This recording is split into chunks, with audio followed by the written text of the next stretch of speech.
Bonsoir bien-aimés dans le Seigneur, que le Seigneur vous bénisse partout où vous nous suivez et à travers le monde.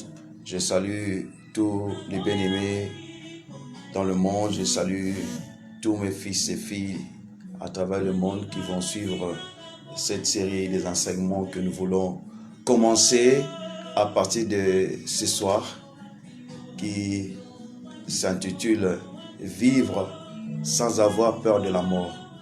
Nous allons commencer par la prière.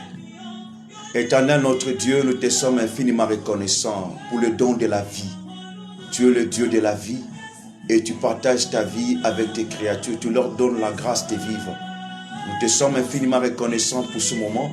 Nous sommes en vie à cause de toi et nos vies sont cachées dans le lieu céleste en Jésus-Christ. Seigneur, nous venons nous présenter devant toi, Seigneur. Oui, à cause du sacrifice de Jésus-Christ à la croix, son sang qui a inauguré une nouvelle route, qui nous donne accès à ta présence. Permets à ce que nous soyons sous ta couverture, sous ta divine protection, car il est écrit, celui qui demeure sous l'abri du Très-Haut repose à l'ombre du Tout-Puissant. Laisse que ton esprit nous donne la grâce de la révélation et qu'il nous conduise dans le nom de Jésus. Amen. Comme j'avais dit, le thème de cet enseignement s'intitule vivre sans avoir peur de la mort. J'ai choisi ce thème pour pouvoir partager avec nous pendant des séries, des enseignements que je vais commencer à faire, des lives, pour essayer de nous aider. En fait, le monde vit dans un traumatisme croissant de la peur et qui s'accentue de jour au jour et qui a changé complètement la face du monde ainsi que les comportements et les vies des gens. En effet, ce thème m'est venu ou m'a été inspiré à cause d'un événement aussi dramatique. L'année passée, nous avons connu un événement qui était vraiment choquant et dramatique pour nous. Il y a l'un de mes collaborateurs qui était vraiment proche de moi, qui nous avait quittés. Et le comble de cette histoire, la veille qu'il nous quitte, qu'il aille au Père, parce que le mort en Christ ne meurt pas, il dort. J'étais avec lui sur son lit d'hôpital. On a parlé, il s'agit de l'évangile Isaac. On a prié ensemble et le jour qui a suivi, il nous avait quittés. Alors c'était vraiment un choc lorsqu'on m'a appris cette nouvelle. Et c'était aussi un choc très important pour toute l'église. C'était un bien-aimé qui était vraiment très actif à l'église. Ça nous avait nous tous un peu chamboulés.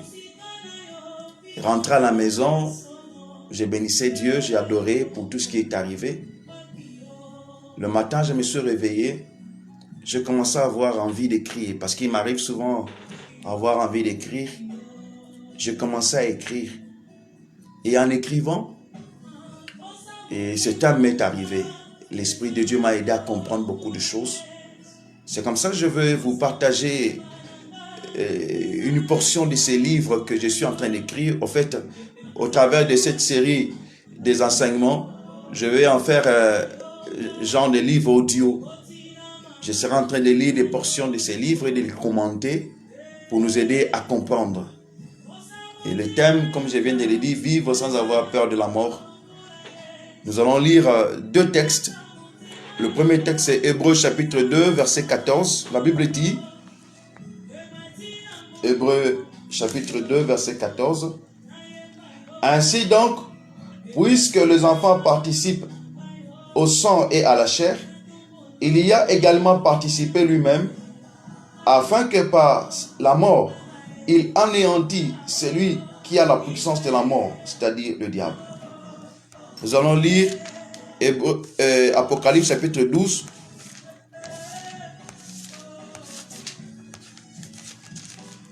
Apocalypse chapitre 12, nous prenons le verset 10 à 12. J'ai entendu une voix forte qui disait, maintenant le salut est arrivé, la puissance et le règne de notre Dieu. l'autorité de son Christ, car il a été précipité, l'accusateur de nos frères. Celui qui les accusait devant Dieu jour et nuit. Ils l'ont vaincu à cause du sang de l'agneau, à cause de la parole de leur témoignage. Ils n'ont pas aimé leur vie jusqu'à craindre la mort. Ce sont ces deux textes qui vont nous servir de fondement et évidemment avec d'autres textes qu'on va utiliser. Bien-aimés, dans mon introduction, dans cette première partie, je serai en train de lire les portions de ces livres que je suis en train d'écrire. J'en vais en faire un livre audio et ça va nous aider. Dans l'imaginaire collectif, parler de la mort suscite déjà la peur. Tout est déjà noir. On ne connaît rien de cet ennemi qui frappe à l'improviste et arrache à l'affection des siens celui ou celle qu'on aime, qu'on voudrait toujours voir en vie. En fait, dans l'imaginaire collectif, la mort, ou parler de la mort, ça suscite déjà la peur. C'est un thème qu'on n'aborde pas tellement. Parce que tout est déjà noir. C'est d'abord un mystère que beaucoup de gens ne comprennent pas. Et surtout que ça frappe à l'improviste, ça prend nos bien-aimés, ça nous arrache à leur affection.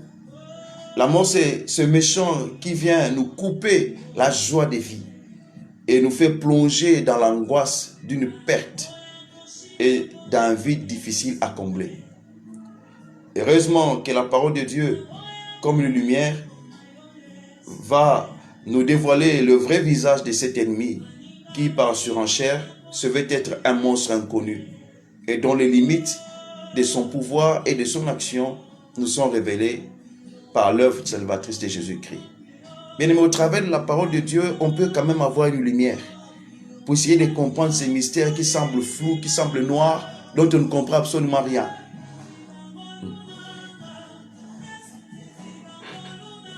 Seul celui qui a goûté à la mort et est revenu à la vie peut nous en dire un peu plus et son témoignage est authentique.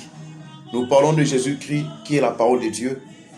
Celui-ci est bien placé pour étayer une thèse solide sur la mort et la vie après la mort, étant donné que la parole de Dieu a traversé les siècles et a été authentifiée par plusieurs preuves scientifiques et des faits historiques, culturels et sociaux dont on en parle.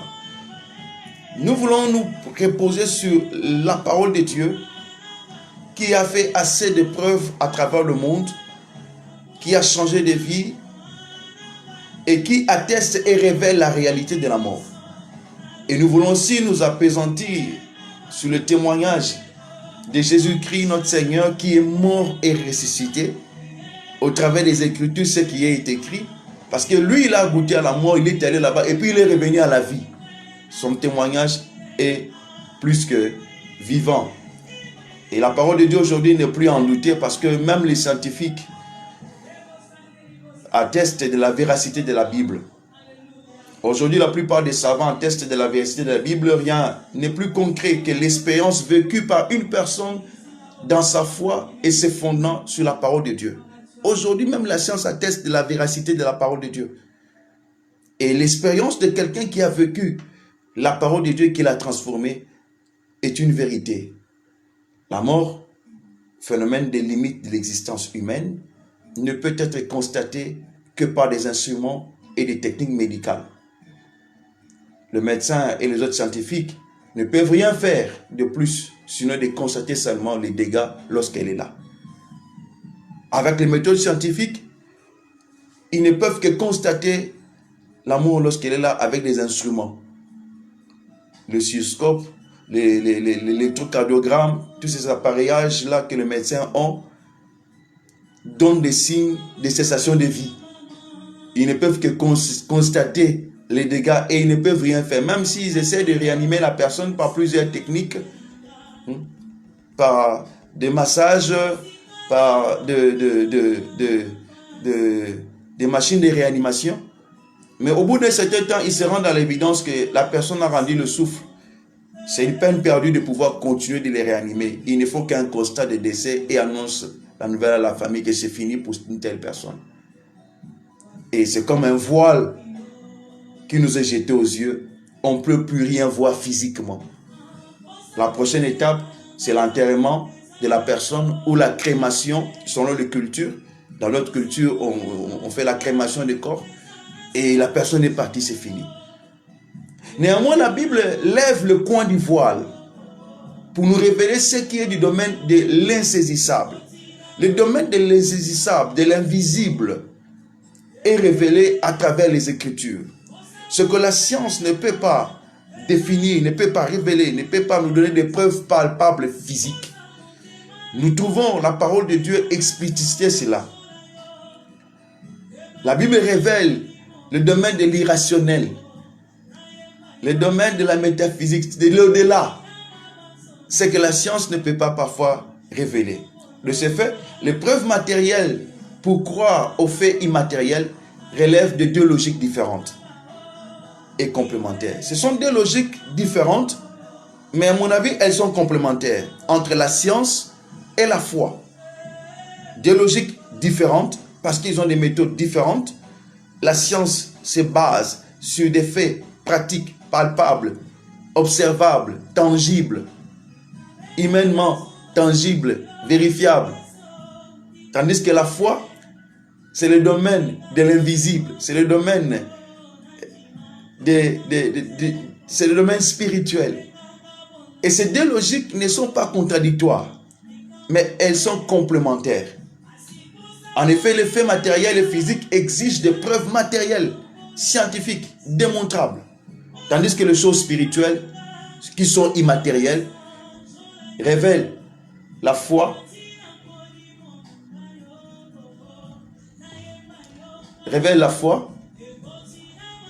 excusez-moi,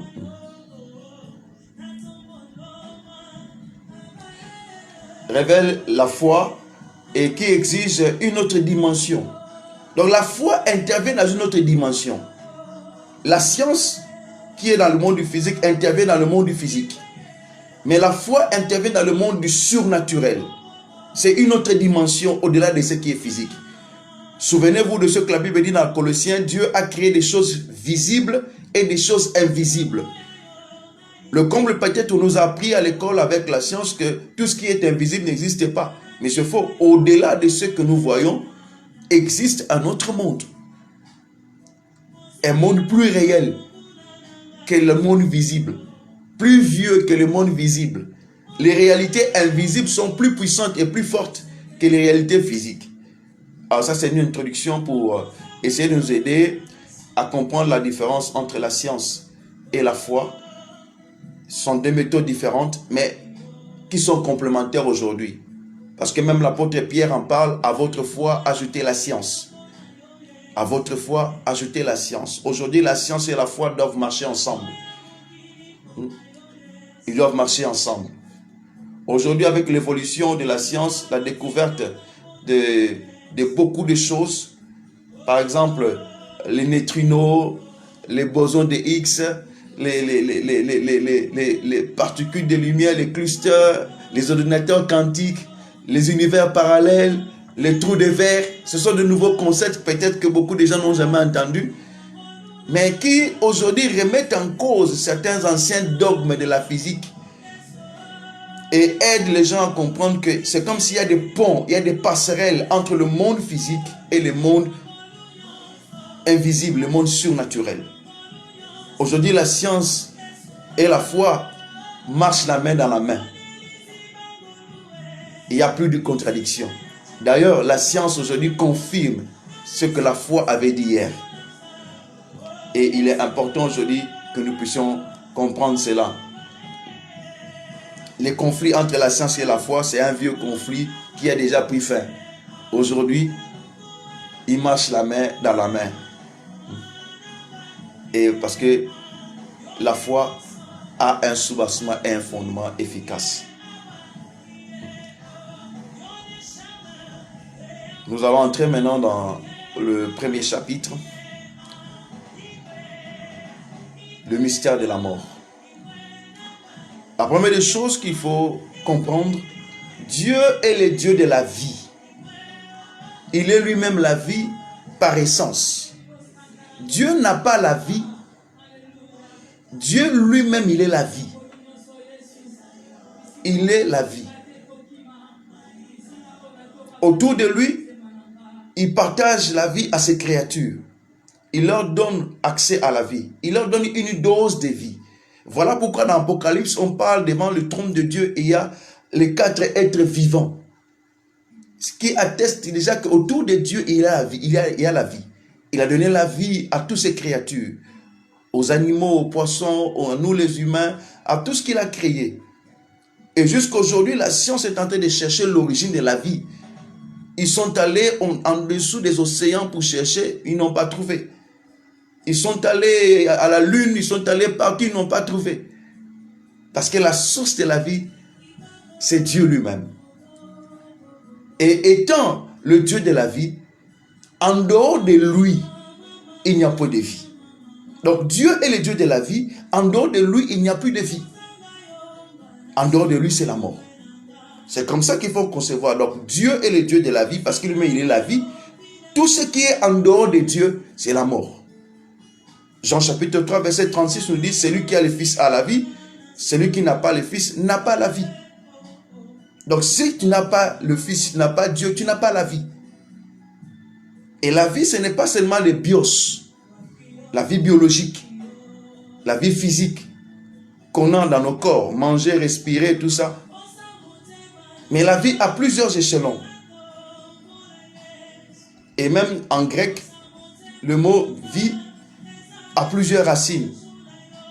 Il y a la racine bios, il y a la racine zoé, qui est la vie de Dieu. Donc il y a plusieurs concepts dans le domaine de la vie.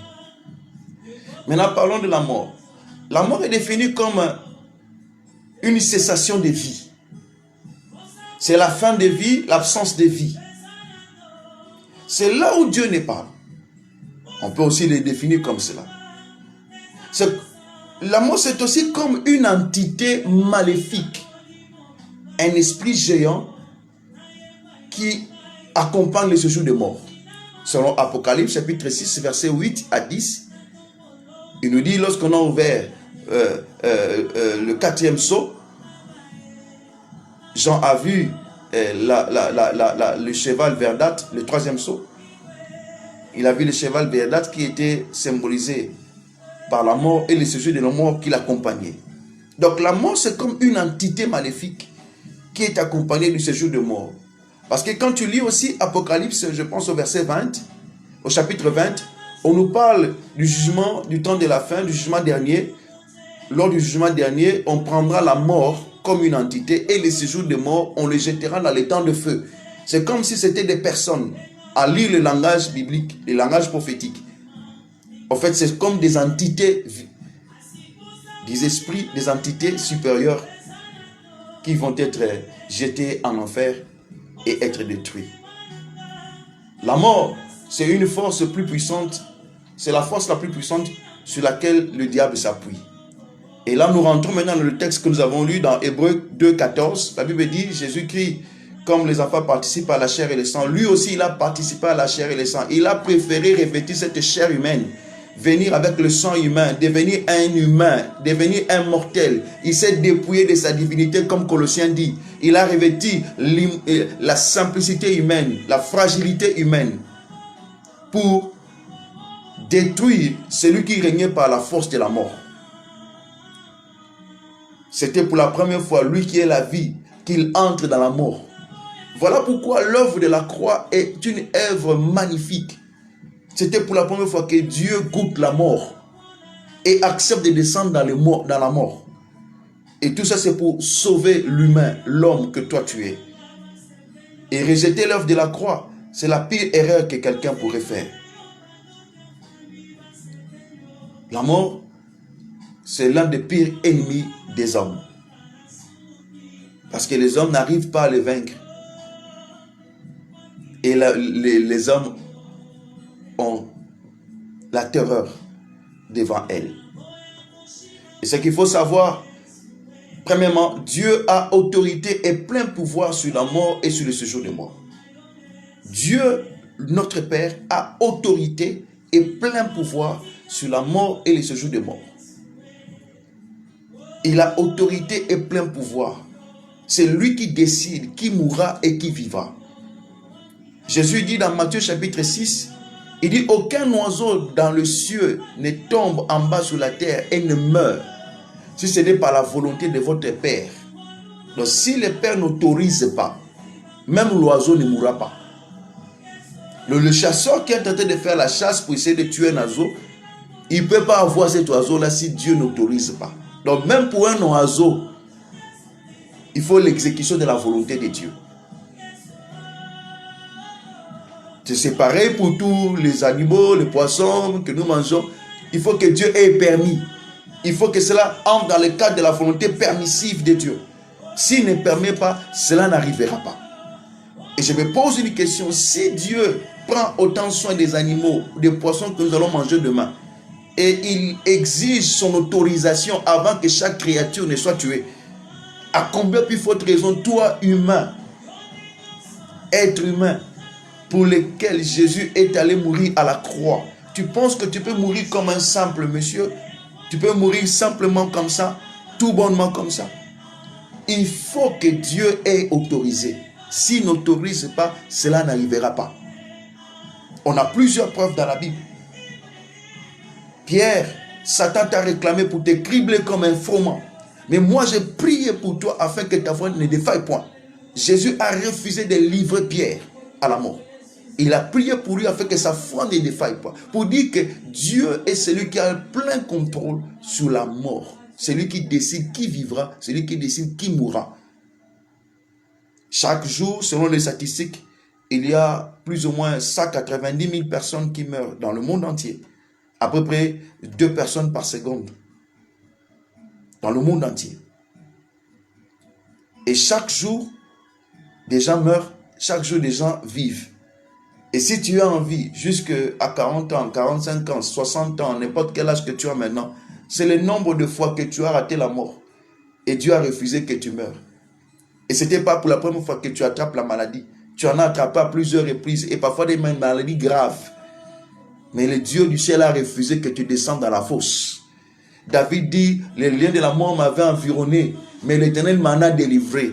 Tu étais malade, alité, hospitalisé. Mais Dieu a refusé que tu passes. Tu as fait un accident. Dieu a refusé que tu passes par la mort.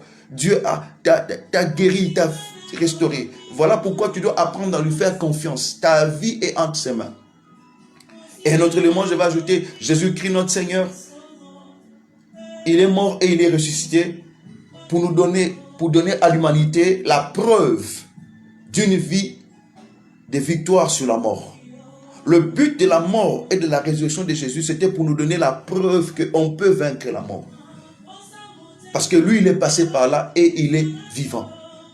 Il s'est révélé à Marie et à Marthe le jour où, pendant la période de la mort de Lazare, il s'est révélé comme la vie et la résurrection. Celui qui est capable de ramener les morts à la vie. Il a dit dans sa parole, les morts entendront la voix du Fils de l'homme et sortiront des combres. Il est celui qui donne l'ordre, il commande au séjour des morts de faire sortir les humains. Il a le pouvoir. Dans Apocalypse, chapitre 1, il s'est révélé à Jean pour lui dire, ne pleure pas, voici j'étais mort, maintenant je suis vivant. Nous prions celui qui était mort et il est vivant. Il a triomphé de la mort.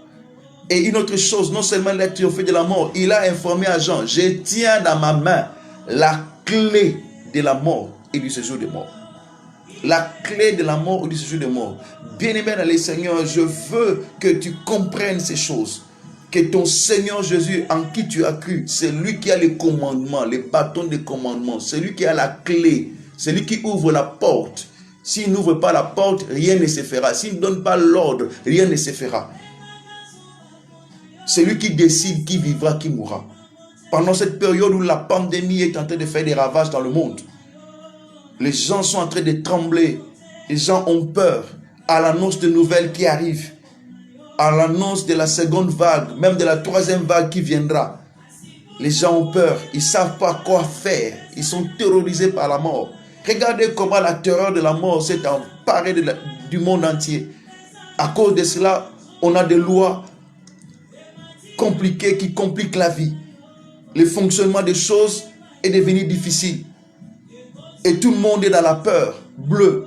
Dès qu'il a une fièvre, dès qu'il tousse, dès qu'il a mal au poumon, directement, il commence déjà à suggérer et à voir la mort en face. Mais j'aimerais t'informer, oui, Jésus-Christ a la clé de la mort et du séjour des morts. C'est lui seul qui peut décider de ton sort. S'il dit que tu vivras, tu vivras. Il a été révélé à Siméon pour lui dire, Siméon, toi tu ne mourras pas. Toi, tu vivras et tu témoigneras les œuvres de l'Éternel. Bien-aimé, je veux que tu places ta foi en Jésus-Christ. La Bible dit, c'est lui qui est en toi est plus grand et plus puissant que celui qui est dans ce monde.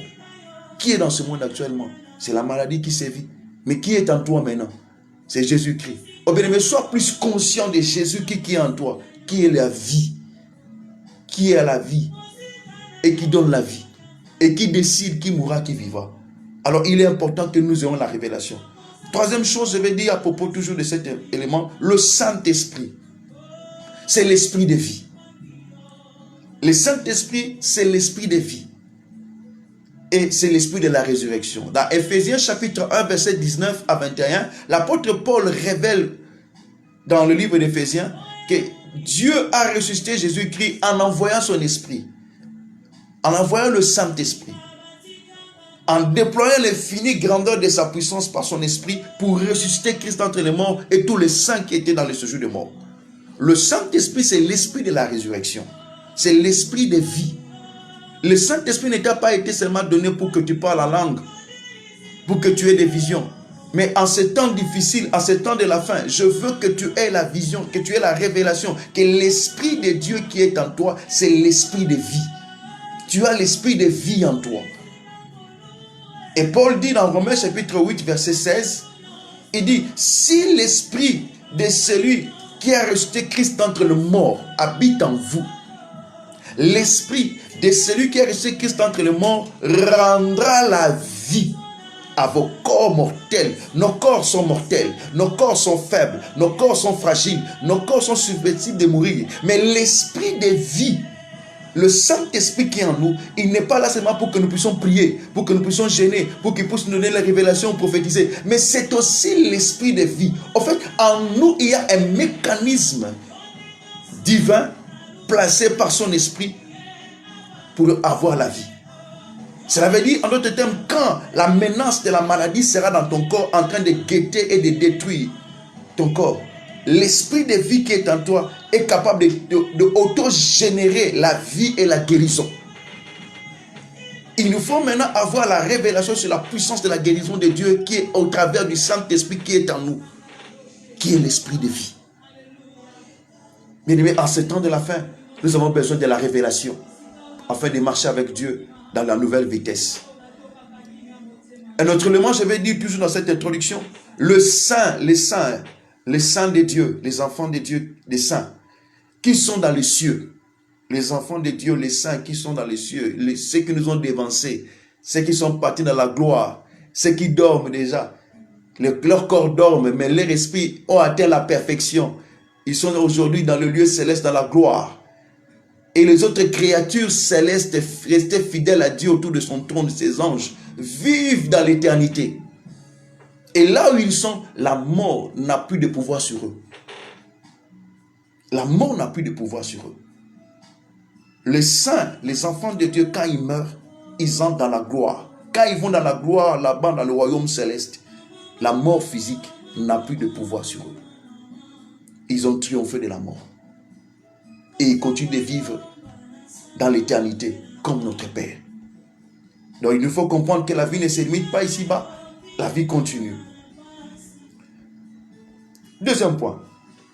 Origine et force de la mort. L'origine de la mort et sa force. La mort est comme un principe opposé à la vie. Par essence, il est opposé à la vie. Elle existe en dehors de Dieu, qui est la source de la vie. Dieu est la source de la vie. Dieu est vie. Et tout ce qui est en dehors de Dieu, c'est la mort. Voilà pourquoi quand quelqu'un est en dehors du Christ, et en dehors de Dieu, qui ne croit pas en Dieu, son esprit est mort. Il n'a pas la vie. Il peut être vivant biologiquement, il a les bios, la vie biologique. Mais il n'a pas Zoé, la vie de Dieu en lui. Or, le bios peut s'arrêter. Mais les Zoé ne s'arrêtent pas. Les Zoé, c'est la vie éternelle, la vie de Dieu. Les bios, c'est la vie biologique, limitée dans le temps, dans l'espace. C'est-à-dire vivre, respirer, marcher dans le monde comme tu le fais là.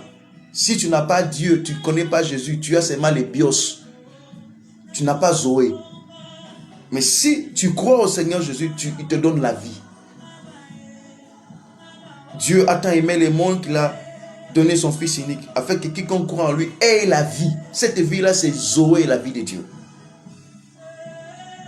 La mort, c'est une entité maléfique, une forme d'expression du mal qui devrait un jour être éradiquée, selon le plan de l'agenda divin établi pour le bien de l'éternité.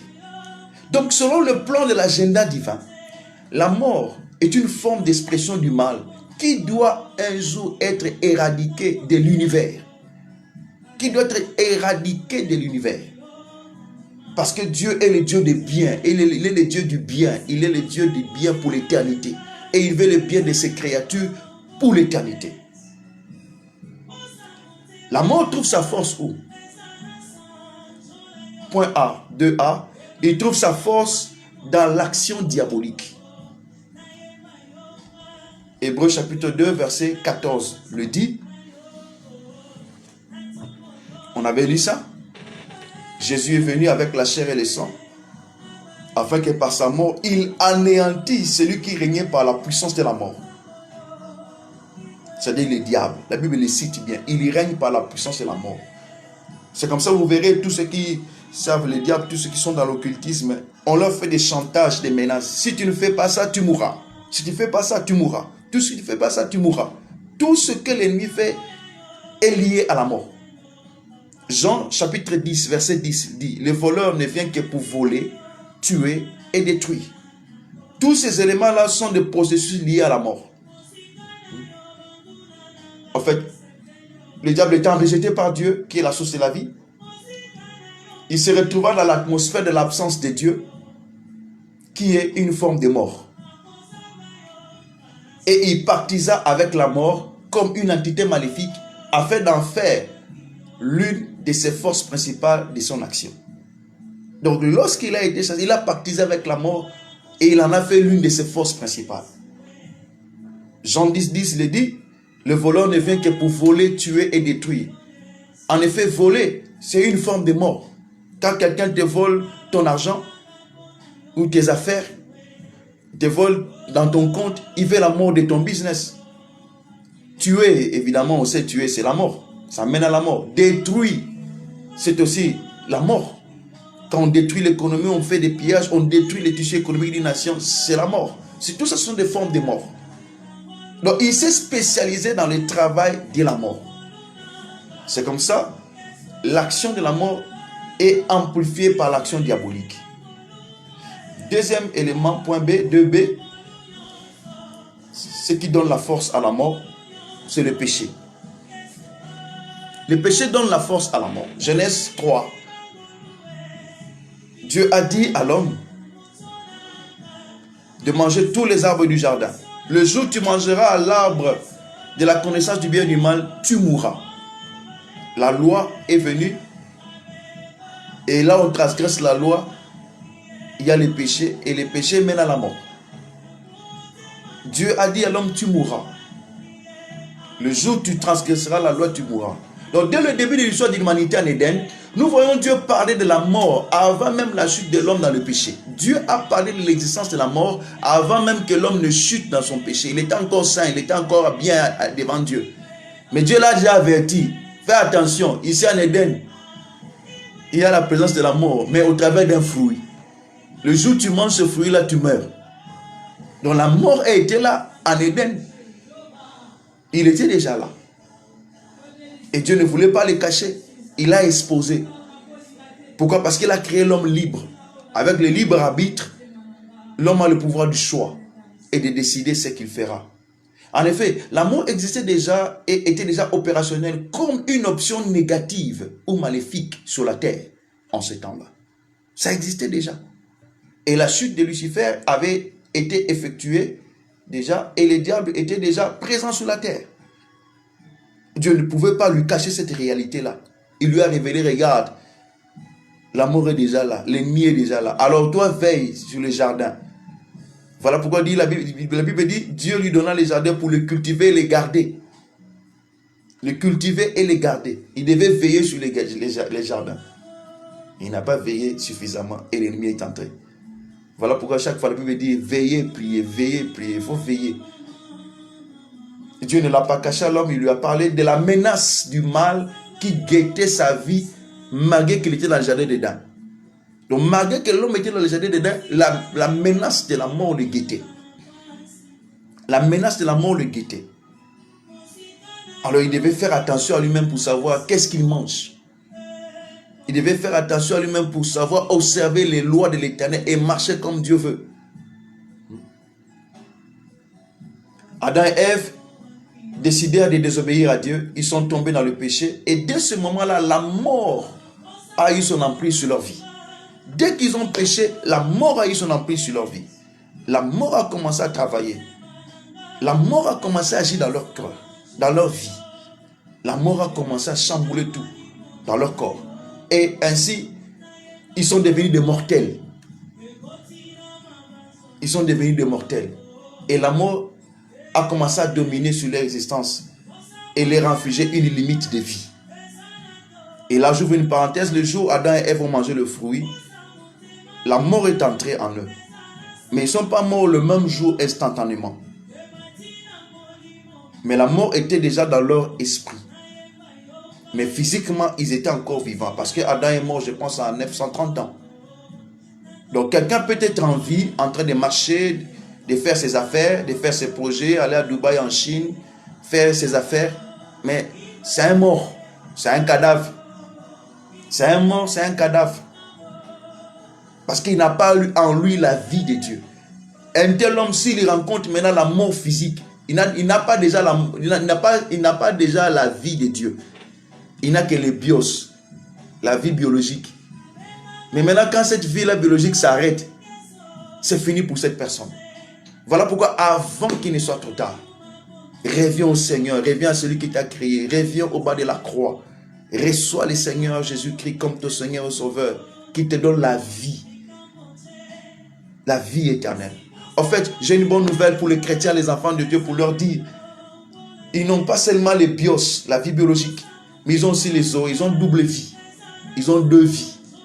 Non seulement ils ont deux vies, ils ont en eux l'esprit de vie, qui est le Saint-Esprit. Non seulement ils ont en eux le Saint-Esprit, ils ont en eux Jésus-Christ qui est la vie et la résurrection. Non seulement ils ont Jésus-Christ qui est la vie et la résurrection, ils ont Dieu le Père qui est la vie. Et ils sont entourés de la vie. Je proclame sur toi les paroles de la vie. Reçois la vie dans ton corps. Reçois la vie dans ton âme. Reçois la vie dans ton esprit. Que la vie de Dieu se manifeste dans tout ce que tu entreprends. La vie de Dieu se manifeste dans ta maison. La vie de Dieu éclate autour de toi. Tout ce que tu touches transmet la vie. Reçois la vie. Nous sommes des communicateurs de vie. Parce que nous opérons par la puissance de la vie de Christ. Le livre de Romains, chapitre 5, nous dit la mort est venue par un seul homme. Dans 1 Corinthiens, chapitre 15, l'apôtre Paul explique ce lien existentiel entre le péché et la mort. Il explique que la force de la mort sur les êtres humains est la conséquence de leur choix, de leur révolte, de leur rébellion et de leur péché contre Dieu. Dans 1 Corinthiens 15, l'apôtre Paul explique que la force de la mort, les gouillons de la mort, c'est le péché. Il dit les gouillons de la mort, c'est le péché. Donc le péché donne la force à la mort. Voilà pourquoi Dieu nous appelle à la sainteté, à la sanctification, nous qui sommes ses enfants. La Bible dit, celui qui se garde lui-même, le malin ne le touche pas. Celui qui se garde à la sainteté, le malin ne le touche pas. Alors il est important que nous puissions marcher dans la crainte de Dieu. Que nous puissions marcher dans la crainte de Dieu. Et faire des bons choix. Troisième cause ou source de la mort, ce sont les erreurs humaines. La troisième cause ou la troisième source ou qui donne la force à la mort, ce sont les erreurs des humains, les erreurs humaines. On les a la faute, il y a leur propre faute. Tout ce que Dieu a créé fonctionne dans la perfection. Sur la terre, À cause des péchés d'Adam et Ève, l'humanité a été plongée dans la mort. Au début, quand Dieu avait créé, tout marchait convenablement. Mais après la chute de l'homme dans les péchés, tout a chamboulé. Le péché est entré dans l'homme et cela a répandu les désordres même dans tout le fonctionnement du système.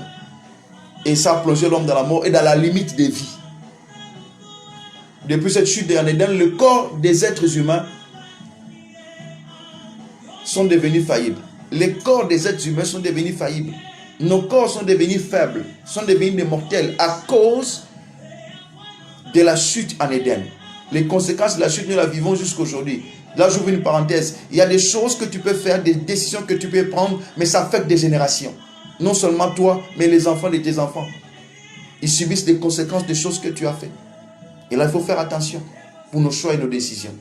Et nous sommes devenus faillibles, faibles dans nos corps, mortels, à cause du choix qu'Adam avait fait. On tombe aujourd'hui malade facilement. On vieillit parfois. C'est à cause de nos propres fautes, la faute de l'homme en Éden, et qui nous expose à la mort. Et parfois aussi, la mort intervient dans la vie des hommes à cause de leurs propres erreurs. Je vais en citer une série des erreurs que les hommes font et qui leur attirent la mort. Première série des erreurs. Les erreurs dues à une mauvaise alimentation. Quelqu'un qui ne se nourrit pas convenablement, il n'aura pas une bonne santé. Aujourd'hui, on mange beaucoup plus des aliments transformés par l'agro-industrie. On a une vie de supermarché, nous tous. On pense que c'est déjà un standing de vie auquel on a atteint, on n'a pas de choix, on est déjà habitué. Mais j'aimerais attirer ton attention. Tu as quand même le choix. Quand tu es dans un supermarché, de choisir qu'est-ce qu'il faut et qu'est-ce qu'il ne faut pas. Le comble, la plupart d'entre nous, nous ne lisons pas les étiquettes des produits. Nous ne lisons pas ce qui est écrit en termes de calories, en termes de protéines. Nous ne lisons pas les origines des produits. Nous nous focalisons seulement sur le goût. Manger, ce n'est pas le goût. Manger, ce n'est pas se rassasier le ventre. Manger, c'est autre chose. Il y a des gens qui sont en train de creuser leur tombe avec leurs dents ou avec leur bouche. Ils ne savent pas se nourrir. Ils mangent sans se nourrir. Parce qu'ils ont acquis de mauvaises habitudes alimentaires qui nuisent considérablement à leur santé. À cause de produits contenant des OGM, organismes génétiquement modifiés, qu'il faut mettre de côté. Des aliments qui ont trop de pesticides. Ça contamine, ça dérange le système de fonctionnement du corps. Et il nous faudrait faire une révolution alimentaire, revenir à une nourriture saine et bio, naturelle. Inverser cette tendance. Nous avons la capacité de faire des choix, de choisir une bonne nourriture, de choisir des fruits naturels. Ça, c'est une erreur que beaucoup de gens font et qui affaiblit leur corps, qui produit des maladies et qui demain peut les amener à la mort, juste à cause de ce qu'ils mangent. Alors faisons attention. Et je vous une parenthèse pour nous demander en cette période où il y a la pandémie, l'une des solutions à la pandémie, c'est une bonne nourriture. Mangez bio, nourrissez-vous des éléments nutritifs pour votre corps, des fruits tels que l'ananas, tels que le mangue, les avocats. Ce sont des trucs très importants, nutritifs. L'ananas a un pH très élevé et les virus ne supportent pas là où il y a un pH très élevé. L'ananas, l'avocat. Allez faire cette recherche, il y a des fruits très nutritifs qui vous aident à conserver un niveau de pH très élevé dans votre sang qui ne favorisera pas le virus de se proliférer. Les agrumes comme les citrons, les oranges sont très importants, très nutritifs. Il te faut du vitamine C chaque jour, au minimum 110 mg de vitamine C chaque jour. Tu dois les chercher dans le fruit pour être fort. Tu dois changer ton système de boissons. Boire plus d'eau, éviter trop de sucreries, de boissons sucrées qui au fait sont remplies des acides citriques qui détruisent parfois notre corps. Prendre des trucs beaucoup plus naturels, faire des tisanes et des produits naturels. Et ça va renforcer ton système immunitaire, ça te rendra solide. Les gens qui sont en bonne santé peuvent résister devant cette maladie parce que le corps s'auto-guérit soi-même si on est en bonne santé. Là, c'est très important. Une autre erreur que les gens font qui leur conduit à la mort, c'est une mauvaise hygiène de vie.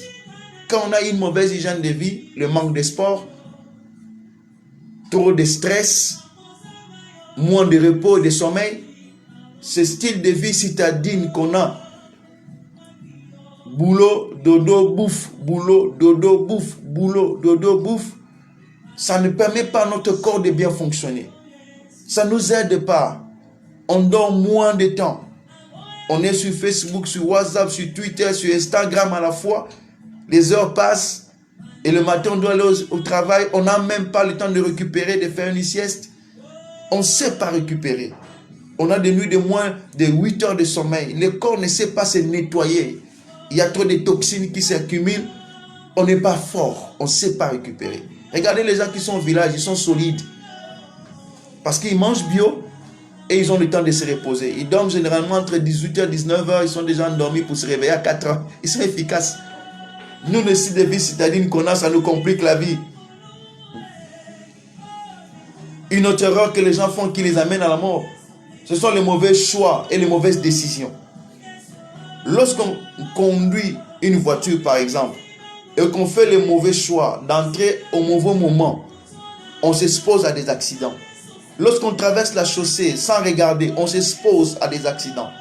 Lorsque quelqu'un prend la décision de se suicider, il met fin à sa vie, ce qui est déjà une très mauvaise chose. Il s'attire la mort.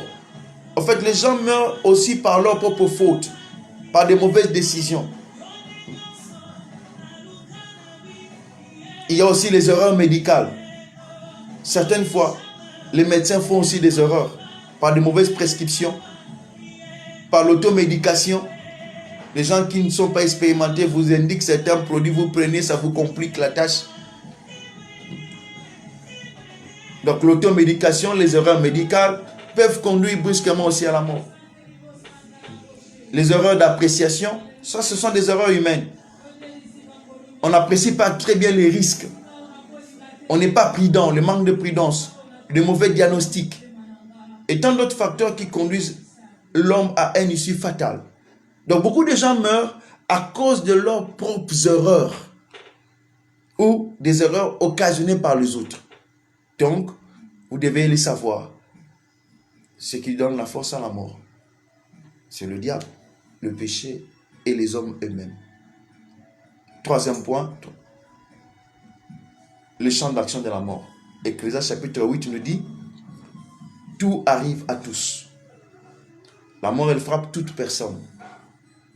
Que tu sois riche ou pauvre, que tu sois saint ou impie, que tu sois croyant ou non croyant, que tu sois petit ou grand, elle frappe tous ceux qui sont sur la terre. Les animaux, les poissons, les arbres, les plantes, la nature, l'environnement. La mort frappe aussi les matériels et les produits fabriqués par l'homme. Quand vous voyez un produit périmé, la date de péremption, donc c'est la date de sa mort. La mort frappe des véhicules, le moteur est grippé, c'est fini. Le moteur est mort, le véhicule est foutu. Donc c'est comme une dégénérescence. C'est comme une dégénérescence. C'est une forme de mort. Bien qu'elle ne ressemble pas à la mort spirituelle dont on parle.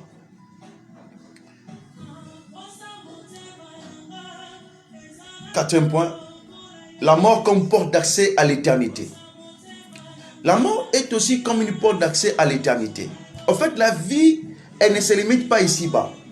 C'est une erreur dramatique de considérer que ta vie va se limiter seulement ici-bas sur la terre. C'est une erreur gravissime. La vie ne se limite pas ici sur la terre. La vie biologique, dans notre corps physique, se limite ici sur la terre. Mais tandis que la vie spirituelle ne se limite pas.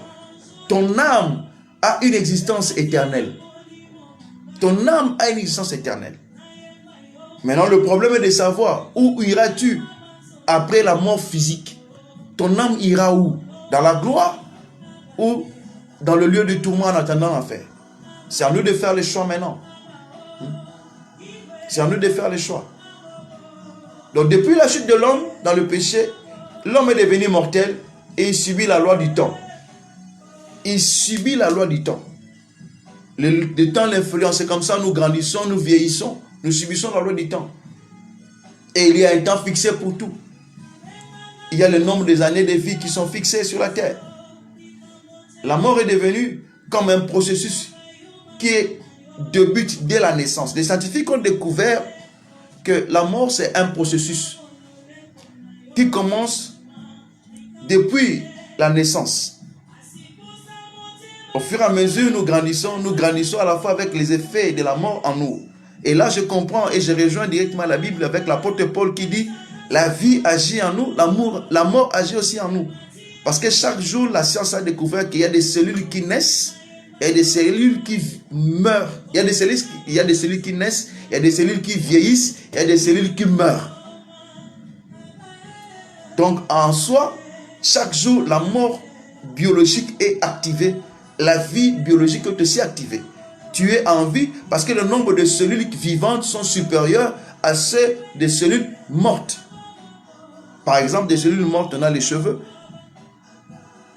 on a les ongles, qui sont l'expression des cellules mortes, on a des peaux sèches, ce sont des cellules mortes qui s'expriment au travers des urines, des excréments, tout ce que nous faisons sortir de notre corps. C'est comme ça que le corps est en train d'extirper aussi les cellules mortes. Donc chaque jour, chaque heure, chaque minute, chaque seconde, nous perdons des cellules de notre corps. Certains vieillissent et meurent sous forme de peaux mortes, des peaux desséchées, des urines, des excréments, des sueurs, comme j'avais dit. Et ils sont évacués de notre corps.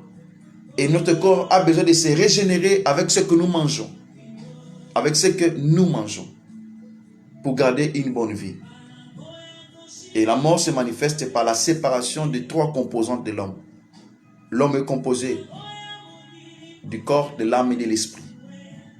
J'ai défini l'homme comme étant un esprit qui a une âme et qui habite dans un corps. En fait, un homme, c'est une tripartite. Quand je parle avec toi, maintenant, je parle à la fois à ton corps, à ton âme et à ton esprit. Quand on t'appelle, on s'adresse à ces trois entités qui sont soudées. C'est ce qui fait que tu es en vie. Mais quand quelqu'un meurt, ces trois éléments se séparent. Ecclésiaste se dit, le souffle rentre à Dieu, l'esprit rentre à Dieu. L'âme va vers son chemin d'éternité, soit dans la gloire, parce qu'il connaissait le Seigneur Jésus-Christ, soit dans le lieu de tourment, en attendant l'enfer, parce que l'enfer n'est pas encore ouvert. Il faut qu'il attende son jugement. Et le corps rentre dans la tombe, dans la poussière, parce qu'il a été tiré de la poussière. Donc chaque chose rentre là où il a été tiré, là où il doit aller. Alors pour entrer dans l'éternité, il n'y a que deux portes. Il y a la porte de la mort, qui nous donne accès à l'éternité. Donc quand quelqu'un meurt, il bascule automatiquement dans le mode éternité. Et là, ça dépend maintenant de la manière dont il s'était préparé. Nous quittons le naturel, le physique, pour accéder au monde spirituel et surnaturel, à l'éternité. Une autre vie sans fin. Mais maintenant, ça dépend. C'est où tu vas la passer. Soit auprès de Dieu dans la gloire, soit dans le lieu de tourment, tourmenté par des démons en attendant le jugement pour l'enfer. Voilà pourquoi, avant qu'il ne soit trop tard, exhorte ceux qui sont avec toi. Parle-leur de Jésus. Parfois, nous dormons avec des morts. Hein. Des membres de famille qui ne connaissent pas Dieu. On rit avec des amis avec qui nous travaillons ensemble. Ils ne connaissent pas Dieu. Ils n'ont pas la vie de Dieu en eux.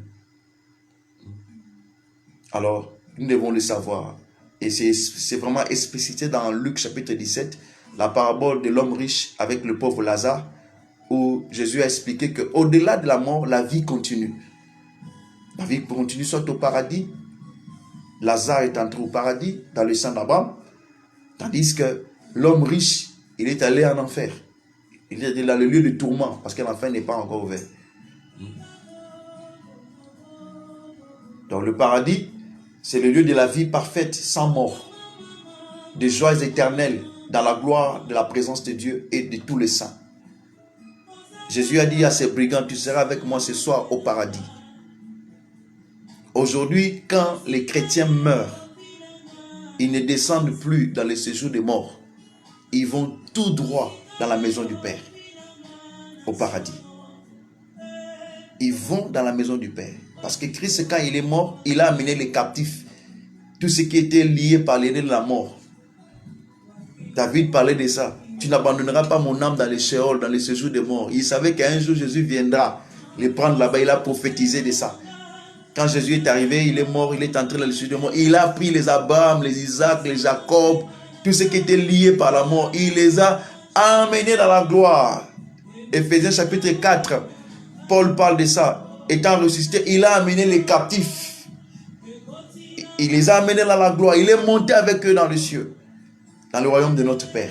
Aujourd'hui, quand un chrétien meurt, il faut que tu le saches. Tu vas directement au paradis, dans la gloire de Dieu. Et ton corps reste en bas sur la terre, dans un caveau, dans un cimetière, en attendant la rédemption. Parce que ce corps n'a pas encore reçu la rédemption. Le salut est au niveau de notre esprit, de notre âme. Mais le salut n'a pas encore atteint notre corps. Nous attendons la rédemption de ce corps. Comme 1 Corinthiens 15, Paul le dit. Ce corps mortel revêtira l'immortalité. Ce corps faible revêtira la gloire. Ça se fera le jour de l'enlèvement. Voilà pourquoi un chrétien doit connaître toutes ces choses. On en parlera dans d'autres vidéos. On va expliquer les éléments prophétiques. Parce qu'il est important ce temps-ci que les enfants de Dieu apprennent la parole prophétique. Alors le lieu du tourment, c'est un lieu de souffrance atroce, plus que tout ce qu'il y a sur la terre. Les souffrances que les gens connaissent actuellement sur la terre, les pandémies, confinements, tout ça, machin, c'est rien par rapport aux souffrances de tourment. Les lieux de tourment. C'est un lieu où les gens sont tourmentés tous les jours. Il y a des grincements dedans, tourmentés par des esprits impurs. C'est le lieu de mort, où la mort règne sur les condamnés en attendant le jugement dernier. Ceci avant que l'enfer ne soit ouvert. Parce que l'enfer n'est pas ouvert. L'enfer, on l'appelle la seconde mort. Quand tu lis dans la Bible la seconde mort, on parle de l'étang de feu de l'enfer. La première mort et la seconde mort. La seconde mort, c'est après le jugement dernier. Alors, la deuxième porte qui nous permet d'accéder à l'éternité, c'est l'enlèvement de l'Église. L'enlèvement des croyants. 1 Thessaloniciens chapitre 4, verset 13 à 17, Paul parle du mystère de l'enlèvement. Au son de la trompette, nous serons transformés, montant dans la gloire. Il parle de ça dans 1 Corinthiens 15, il dit, le corps mortel revêtira l'immortalité. Bien-aimés, il y a des gens qui ne passeront pas par la mort. Ils seront transformés en un clin d'œil, changés, revêtant le corps de gloire et montant dans la gloire directement, entrant au ciel, sans goûter à la mort. Et je crois que toi, tu appartiens à cette race, toi qui as cru au Seigneur Jésus. La race des gens qui n'auront jamais goûté à la mort, qui passeront de la vie à la vie. Et ça, c'est magnifique. La Bible dit en un clin d'œil. En un clin d'œil. Un clin d'œil, c'est 0,3 secondes. C'est moins d'une seconde. Changer, transformer. Pour monter dans la gloire. Bien-aimés enfants de Dieu, préparons-nous pour cet événement qui s'approche à grands pas. Ce n'est plus loin de chez nous. Ce n'est plus loin. Alors, c'est une bonne nouvelle pour nous, enfants de Dieu. Et je crois que toi, tu feras partie de cette équipe-là. Des gens qui vont être enlevés dans la gloire. Des gens qui vont être enlevés comme Élie. Des gens qui vont être enlevés comme Enoch. Des gens qui vont être enlevés comme Jésus.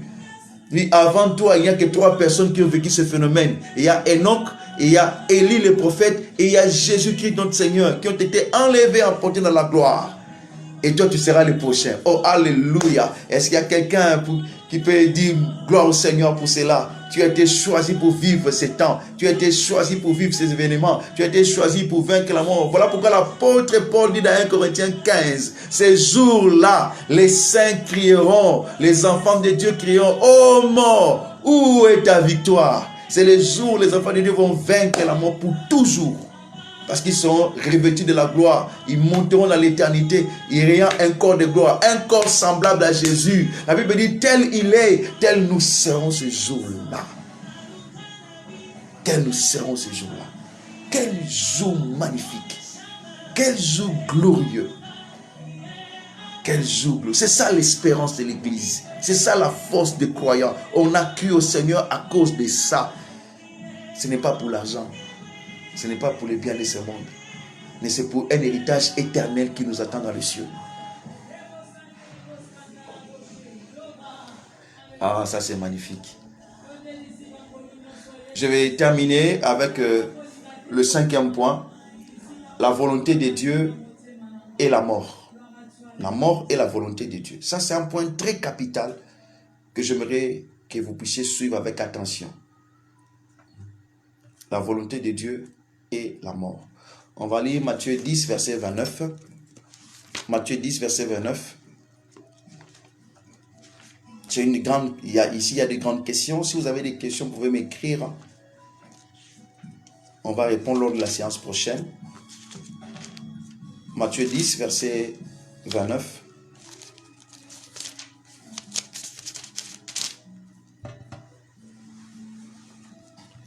« 10, 29, je lis. Ne vend-on pas 2 passereaux pour 1 sou? Cependant, il n'en tombe pas un à terre sans que cela ne soit la volonté de votre Père. » Ici, Jésus parlait de la mort des oiseaux. Il dit, aucun oiseau dans le ciel ne tombe si cela n'est pas la volonté de votre Père. J'avais cité ce texte. On va lire Matthieu 26, verset 41. Matthieu 26, 41. Matthieu 26, 41, je lis.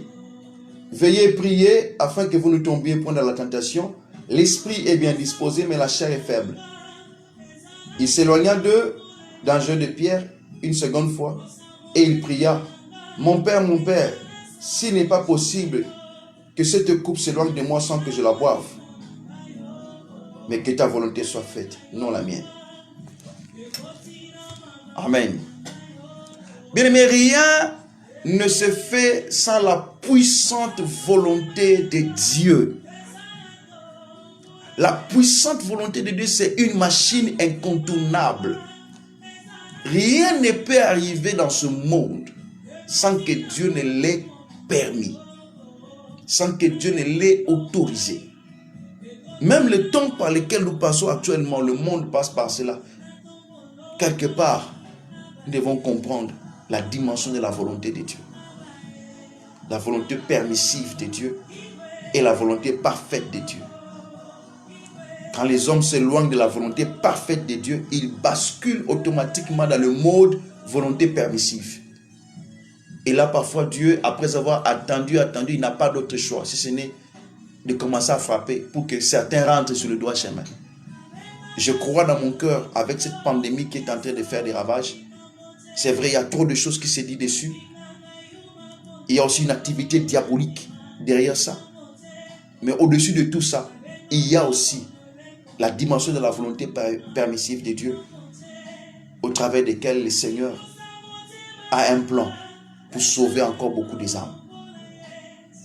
Parce qu'il y a certaines personnes, pour se convertir, peut-être qu'il faut qu'ils soient crucifiés.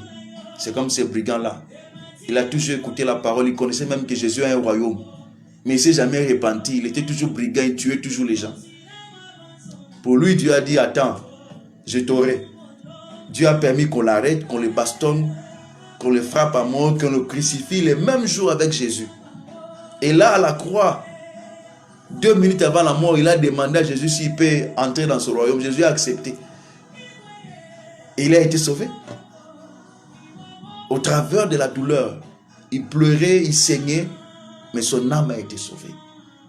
Donc, quelque part, la dimension de la volonté de Dieu, c'est un mystère. Je vais en parler autrement un autre jour pour expliquer certains éléments sur l'agenda divin. Il y a l'agenda divin, il y a l'agenda diabolique et l'agenda humain.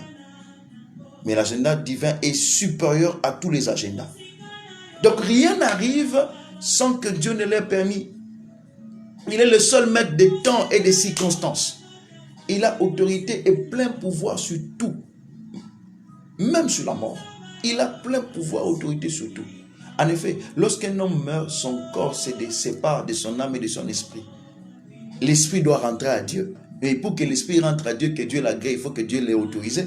S'il n'a pas autorisé, cela n'arrive pas. Son âme va vers le lieu de son éternité. Soit il va au paradis parce que Dieu a autorisé qu'il aille au paradis. Parce qu'il lui aussi s'était préparé pour le paradis. Soit il va dans le lieu de tourment selon qu'il s'est comporté. Et le corps va dans la tombe et il devient poussière.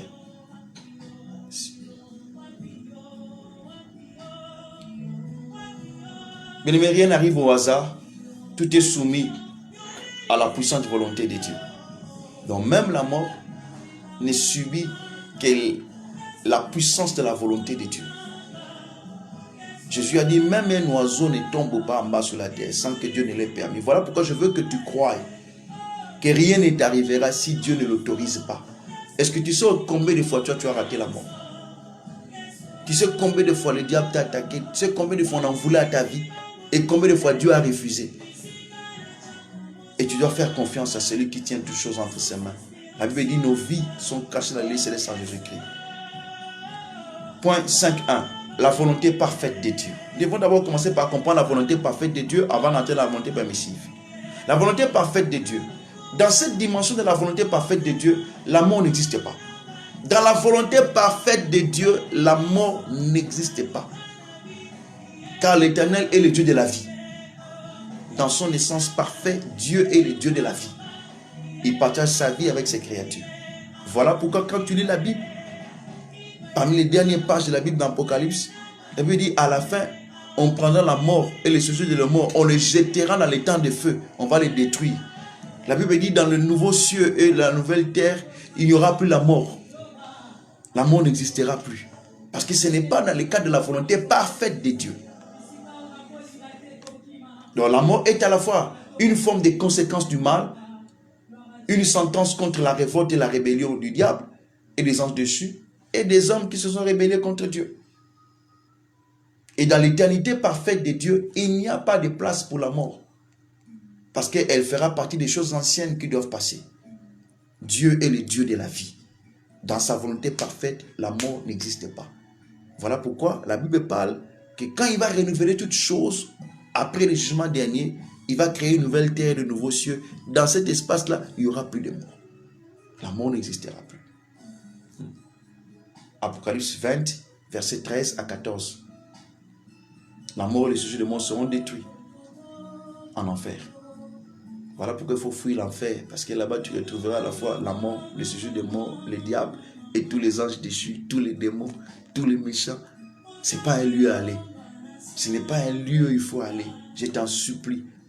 Pendant que tu as encore le souffle de vie dans tes narines, souviens-toi de ton Créateur, reviens à Jésus. Toi qui avais abandonné la foi, tu étais faible. Reviens au Dieu de ta vie, le Dieu de ta jeunesse. Le Dieu de ta jeunesse, quand tu étais encore jeune, tu priais. Quand tu étais encore ici au Congo, tu cherchais la face de Dieu. Reviens à ton Créateur. Reviens à celui qui t'a aimé le premier, avant qu'il ne soit trop tard. L'homme peut changer les choses quand il respire encore. Mais quand il n'a plus le souffle, c'est fini. Quand il bascule dans l'éternité, il n'y a plus moyen de changer. Même si on pleurait du matin au soir, les hommes de Dieu venaient sur ton cercueil, rien ne va changer. Parce que tu as déjà scellé ton sort, tu as fait ton choix. Mais avant qu'il ne soit trop tard, prépare-toi à la rencontre de ton Dieu. Donc dans la nouvelle Jérusalem, il n'y aura plus la mort. Apocalypse 21, verset 4 dit, la mort n'existera plus là-bas. Parce que ce n'est pas dans le cadre de la volonté parfaite de Dieu. Point 5.2, la volonté permissive de Dieu. La volonté permissive de Dieu est la mort. La mort agit maintenant dans un seul cadre. Elle agit dans le cadre de la volonté permissive, si Dieu le permet. Lorsque vous quittez la volonté parfaite de Dieu, vous basculez directement dans la volonté permissive de Dieu.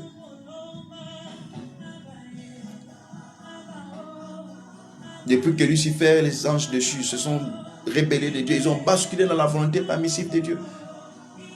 Et cela a entraîné un processus de leur destruction et de la mort éternelle qui les attend. Depuis que l'homme a péché en Éden, il a basculé automatiquement dans le cadre de la volonté permissive de Dieu. Et dans ce cadre de la volonté permissive, il est livré à la mort et à la destruction. Mais il peut vivre seulement par la grâce s'il revient en Christ. Le plan de salut de l'homme annoncé en Éden, Dieu a parlé et il a annoncé que son fils viendra pour sauver l'homme. C'est comme ça que Jésus est venu subir les châtiments de la mort à ta place. Jésus n'est pas seulement mort à la croix, il est descendu dans les régions inférieures de la terre, comme l'apôtre Pierre le dit dans 1 Pierre. Il est descendu au sein de la mort. Il est allé à ta place dans les enfers. Et là, il a combattu l'entité qu'on appelle la mort et lui a arraché la clé de la mort afin de vivre et de donner la vie et de prendre la décision finale sur ce qu'il doit vivre. La volonté permissive de Dieu, point 6. La volonté permissive de Dieu est la mort avant son temps. La volonté permissive de Dieu est la mort avant son temps. Oui, il y a une question dans la Bible. Dieu pose une question. Pourquoi mourrais-tu avant ton temps? C'est une question que Dieu a posée dans la Bible. Il y a des gens qui meurent avant leur temps. Le temps prévu par Dieu n'est pas encore arrivé, mais il est mort. C'est complexe. On peut se dire, mais comment ça peut se faire? Parce que c'est une question que Dieu lui-même a posée, parce qu'il a remarqué que certaines personnes meurent avant leur temps. Commençons. Depuis la chute de l'homme en Éden, sa durée de vie sur la terre est limitée. Le temps de vie d'un homme sur la terre est limité. À l'époque d'Adam, il vivait à 930 ans, 940 ans, et c'est l'homme le plus vieux du monde. Methuselah, il a vécu 960 ans, 970 ans. C'est l'homme qui a vécu le plus. Mais actuellement, les gens ont du mal à atteindre ces caps-là. Les gens qui vivent assez longtemps sur la terre, ce sont parfois les Japonais, souvent les Asiatiques, parce qu'ils ont un régime alimentaire aussi très différent. Les Japonais mangent beaucoup du poisson et du riz. Ils mangent très peu de viande. Et ils sont assez solides. Donc le temps de vie des hommes sur la terre est limité et bien fixé d'avance, selon les desseins de Dieu. Dieu a ses desseins, il a son plan, il a aussi son agenda. Mais il y a aussi possibilité qu'un homme meure avant son temps. Il peut mourir avant son temps à cause du mauvais usage de son corps. Le corps humain est une véritable machine de vie qui doit être bien entretenue convenablement. Pour ce, il doit bien manger et de façon équilibrée et surtout une nourriture bio. Je venais de le dire. Lorsque tu manges bien, tu entretiens ton corps, tu peux vivre longtemps. Mais lorsque tu négliges ton corps, tu ne vivras pas assez longtemps. Les conditions de vie, l'environnement influent sur la longévité. Ça, c'est très important. Il faut dormir entre 7 à 8 heures du temps de sommeil par jour pour te permettre de récupérer, pour permettre au corps de se nettoyer et que les toxines soient enlevées, que tu sois en forme physique. En effet, il y a des choses qu'il faut éviter car cela raccourcit les délais de vie. Le manque de discipline raccourcit les délais de vie, le manque de repos, mauvaise alimentation, vie de stress, inquiétude, maladie. Ces choses-là raccourcissent la vie.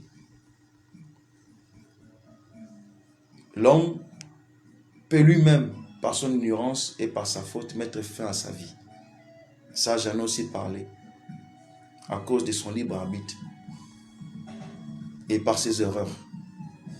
Par exemple, il y a une histoire dans la Bible, dans Actes chapitre 17, Paul était en train de prêcher. Il y avait des gens dans la salle. Il y avait un jeune homme du nom de Tychus qui était assis sur la fenêtre. Ils étaient dans une maison en étage. Il suivait la prédication de Paul. À un moment, il a commencé à avoir sommeil, il somnolait. Mais il était assis sur la fenêtre. Le sommeil l'ayant emporté, il a pu chuter du haut de la maison en étage, il est tombé et il est mort. Ce gars-là, il est mort par sa propre faute, parce qu'il était assis au mauvais endroit. Donc, en quelque sorte, il est mort avant son temps, par son ignorance, par ses mauvaises décisions. Mais heureusement, il y avait Paul qui a prié pour lui, il est ressuscité, il est revenu à la vie, pour dire qu'il est mort avant son temps. Mais Dieu a eu pitié de lui, l'a ramené à la vie pour qu'il continue le reste des temps de vie.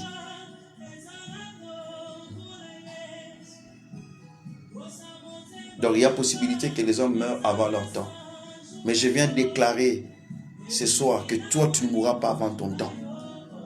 Toi tu ne mourras pas avant ton temps. Tu consommeras le nombre de temps fixé par Dieu, le nombre des années qui t'ont été libéré depuis le ciel. Ce qui a été écrit dans l'agenda divin. La Bible dit, quand j'étais encore une masse informe, tes yeux me voyaient. Sur ton livre étaient tous inscrits les jours qui m'étaient destinés. Je parle à quelqu'un, toi tu vivras le nombre des années que le Seigneur a destiné pour toi. Quelles que soient les vagues, qu'on nous parle de la deuxième, de la cinquième, de la 10e vague, toi tu vivras, tu ne mourras pas et tu témoigneras les œuvres de l'Éternel. Je veux que tu croies à la grâce de Dieu qui est capable de te préserver de tout mal. La Bible dit, l'Éternel est celui qui te garde et qui te préserve de tout mal. Il est celui qui te garde et il gardera ton âme. Bien-aimé, je veux que tu croies que la grâce de Dieu est sur toi et il va te faire du bien. Il va te faire du bien. Il va te faire du bien. Prions. Seigneur, je prie pour tous les bien-aimés qui ont écouté ce message.